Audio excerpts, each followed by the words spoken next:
We have here NodeMCU, and it's a next part of the training to create sort of a IoT gadget that is sensing temperature with this sensor.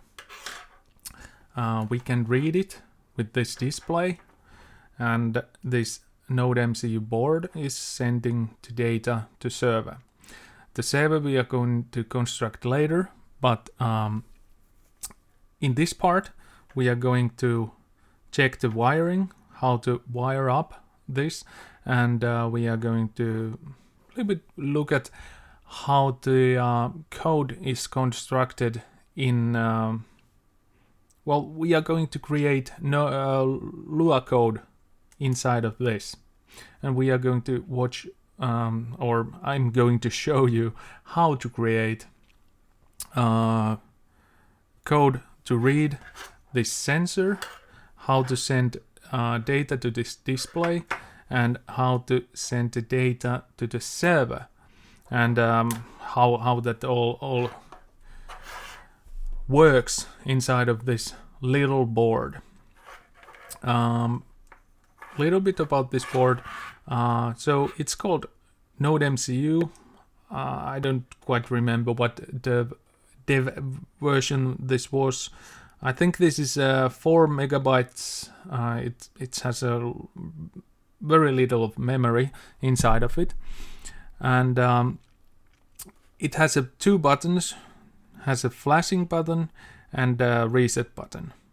And flashing button, well, I haven't had any need to use it, because when I plug this with the USB to my computer, I don't have to press this flash to flash this board. So this board is a kind of plug and play board, but you have to run firmware inside of this to get it working. And I'm going to show you where you can find firmware and how you will get it well inside of this board.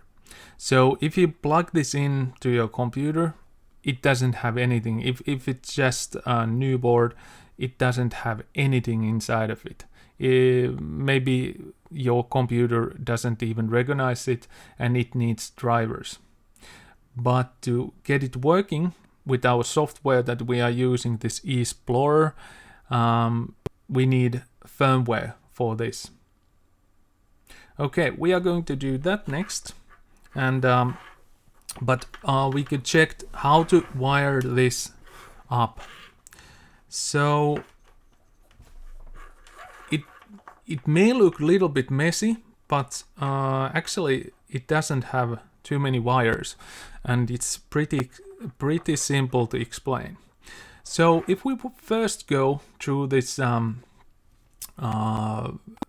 thermometer sensor, it reads humidity and temperature, and currently I have a little problem with reading humidity, but it doesn't matter. We going to check just the temperature. It's the main thing here, but I think I have a little problem with the firmware that it doesn't read humidity correctly. But the sensor seems to be working, because I switched it to another sensor, and it made the same thing. It shows like half of the humidity that it should, but the wiring is still correct, and this sensor is working correctly. But enough of that, and let's see how it's wired. So the sensor itself has 4 pins, but I have this, well, this kind of a small board for this, and it's wired that 3 wires comes out of it. It's a voltage, data, and ground. So it's really simple to wire. So I have used red wire to connect the voltage, data is orange, and the brown is ground. You can decide yourself if, if it is so wise to use brown wire as a ground, but it doesn't matter to me because the wiring, well, we don't need any diagram because it's so simple to just put those 3 wires to here, so it doesn't matter if wires are like mixed colors. But let's see where it plugs in. So we have red, orange, and brown. And orange goes here.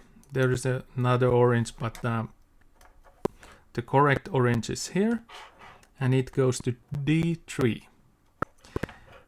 Red goes to 3 volts, 3.3 volts. And brown goes of course to ground. And if we check out the board itself, it has 3.3 volts there, ground there, 3.3 volts there, and I think that's it. Maybe somewhere here we got the 3 volts out, but it doesn't read this, it doesn't show that it would have any more outputs. And there's a voltage in also, and there is a 1 analog in input if needed. But yeah, that's how you wire up this simple sensor. It's nothing too complicated.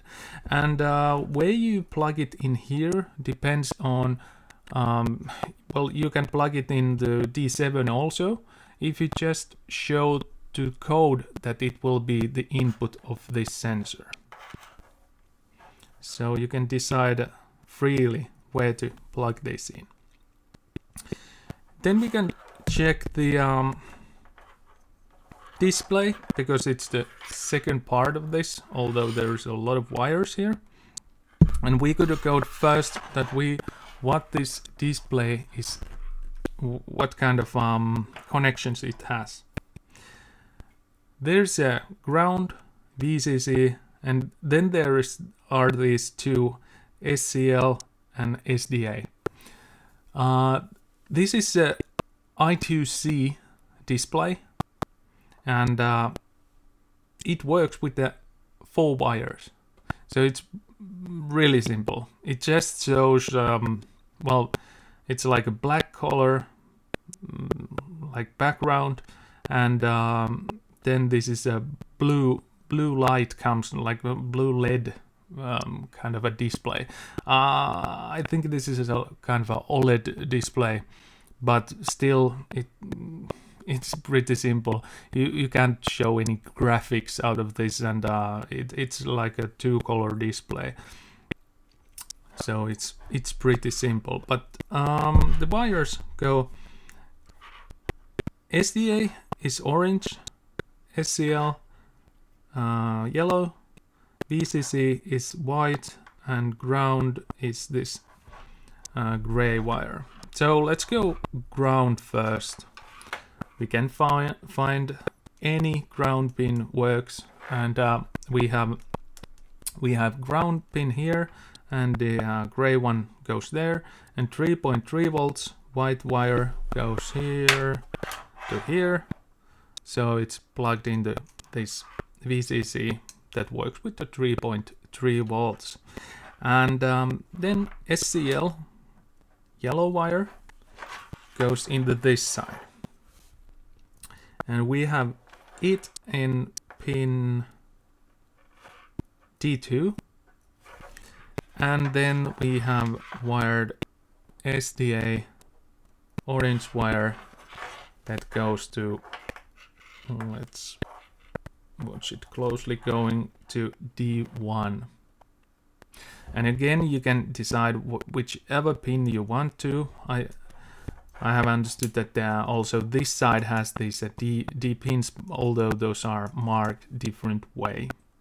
But at least in my experience, these pins have been enough. So I don't like clearly know that which pin is extending these D pins, but I think those were like these first 5 or something.